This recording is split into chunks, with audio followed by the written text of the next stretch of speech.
Princess Leonor steals the spotlight. 2025 Asturias Awards highlights fearful face crown. The lights of Oviedo shimmer. The red carpet gleams beneath the autumn sky. Cameras flash. The world holds its breath. Everyone expected elegance. But no one expected this. Princess Leonor didn't just attend the 2025 Princess of Asturias Awards, she owned it. In a single night, she transformed from Spain's dutiful heir into its undeniable star. For years, she's been the quiet royal, graceful, prepared, cautious. But this time, something was different.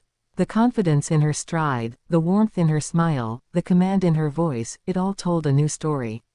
One not of protocol, but of power. The princess had arrived. What unfolded inside the historic Campo Amor theater that night left the nation spellbound. From her speech to her gestures, from her reunion with her sister Infanta Sofía to her poised interaction with King Felipe and Queen Letizia, every moment carried meaning. And tonight, we break it all down, the emotion, the symbolism, the reactions, and the whispers the palace never wanted you to hear. Because this wasn't just an award ceremony. It was a declaration, a passing of the torch, a glimpse into Spain's royal future. It all began as the royal motorcade pulled into the heart of Oviedo. Crowds lined the streets, chanting Leonor's name. Flags waved, phones lifted, and the anticipation was electric. Inside the car, Princess Leonor sat beside her parents, calm yet radiant. She had returned to Asturias, her title's home, as the woman she's becoming, strong, self-assured, and ready to lead. Queen Letizia, ever composed, smiled proudly. But behind that smile, there was emotion, a mother watching her daughter take her first real step into destiny. King Felipe looked on with quiet pride. For him, this was not just his daughter. This was his heir. As the family stepped out, the crowd erupted. Leonor's navy gown shimmered in the evening light, regal, elegant, and timeless. Designed by one of Spain's finest couturiers, it perfectly balanced youth and tradition. Her diamond earrings, simple yet symbolic, once belonged to Queen Sofía, her grandmother. Every detail carried heritage. But it wasn't just her attire that captured attention. It was her aura. When Leonor greeted the dignitaries, her poise drew comparisons to her father in his early years. Yet, her natural warmth, her eye contact, her ability to connect, that was entirely her own. Every handshake felt personal, every smile authentic. Then came the moment everyone had been waiting for, her speech. The theater fell silent. Cameras zoomed in. Leonor stood tall behind the podium, her voice calm, confident, and commanding. She began by thanking those who make the Princess of Asturias Awards possible, acknowledging the foundation's work in culture, science, and humanity. But as her speech unfolded, the tone deepened. She spoke of unity in diversity, of hope amid uncertainty, and of the duty her generation carries to shape a better future. She didn't just recite, she inspired. Her voice carried strength, sincerity, and maturity far beyond her years. Even the older members of the royal household, seated nearby, were visibly moved. When she paused after a line about the responsibility that comes with privilege, the theater broke into thunderous applause.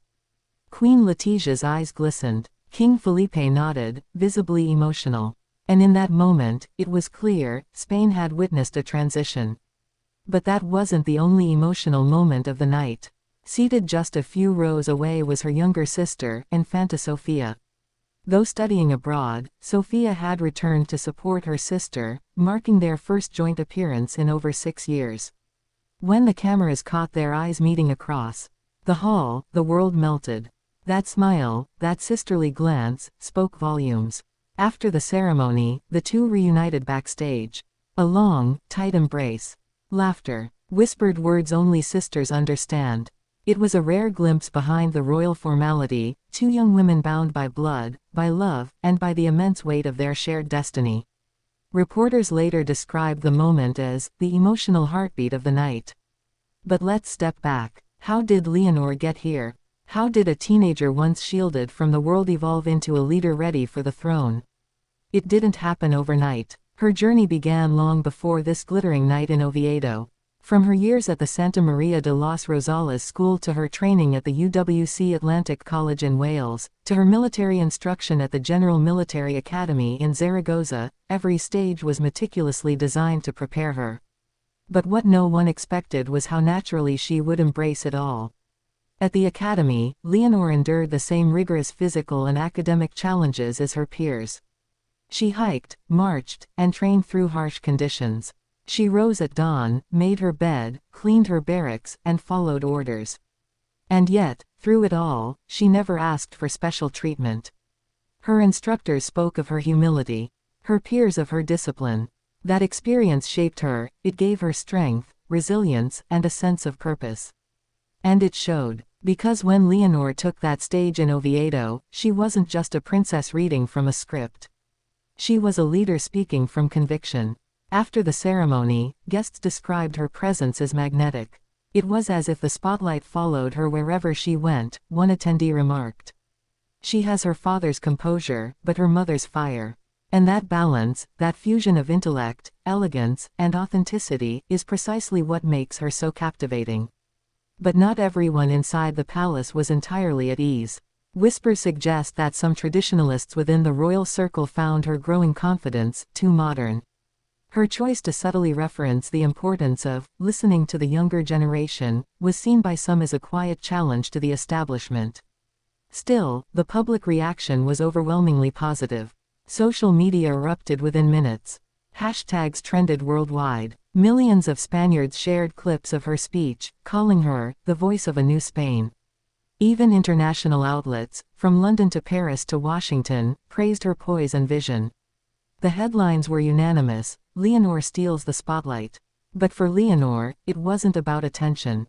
It was about purpose. After the ceremony, she met with the award recipients, scientists, writers, humanitarian workers. She listened intently, asked thoughtful questions, and connected deeply. Her sincerity was unmistakable. She wasn't there for show. She was there to learn. And that is where her magic lies. Leonor has mastered something rare among royals, the art of being both elevated and approachable. She honors tradition without being trapped by it. She embodies duty, yet radiates individuality. Later that night, as the royal family attended the gala dinner, observers noted the subtle shift in dynamics. Leonor walked slightly ahead of her parents, not out of arrogance, but instinct. King Felipe smiled, almost knowingly. Queen Letizia rested a gentle hand on her daughter's shoulder. It was symbolic, the next chapter quietly beginning. The next morning, headlines filled Spain's newspapers. Leonor captivates Oviedo. The princess becomes the leader. A future queen in motion. But beyond the words and the applause, the real story was emotional. Spain had seen its heir not as a child of monarchy, but as a woman of her people. Even outside the theater, in the streets, citizens spoke with affection. She makes us proud, one elderly woman said through tears. She gives us hope. And hope, that was the unspoken theme of the night. Because in a world often divided, in a Europe searching for connection and identity, Princess Leonor stood as a reminder that leadership can be graceful, that power can be compassionate, that royalty, when lived with heart, can still inspire. As the sun rose over Asturias the following day, the royal family visited the Best Asturian village, a tradition following the awards. There, among the rural landscapes, Leonor once again charmed the crowds. She greeted farmers, children, elders, every encounter genuine, every smile real. When she held the hand of an elderly woman who thanked her for being a light for Spain, Leonor's eyes filled with emotion. It wasn't a moment for the cameras. It was human, and that humanity is what defines her reign in waiting. Back at the palace that evening, reports say the family shared a quiet dinner. No photographers, no speeches, just laughter, warmth, and reflection. Letizia reportedly told her daughter, "Tonight, you stood not only as our daughter, but as Spain's future." Leonor smiled. For her, the work had only just begun. As the world replays the footage, as analysts decode every glance, one truth is clear: Princess Leonor no longer walks in the shadow of her parents. She shines beside them. And as Spain looks ahead, the question no longer is whether she's ready, but when she will take her place. Because on that night in Oviedo, the stage didn't just belong to her, it became hers. Princess Leonor stole the spotlight. But more than that, she earned it. The 2025 Princess of Asturias Awards will be remembered not only for its honorees, not only for its traditions, but for the moment a young woman stepped forward and made history. The cameras captured her poise. The crowd felt her presence. And Spain, watching in awe, saw not just a princess, but a queen in the making. That is the legacy of that night. The night Princess Leonor claimed her destiny, with grace, with courage, and with the kind of light that can never be dimmed. Princess Leonor, the future has arrived.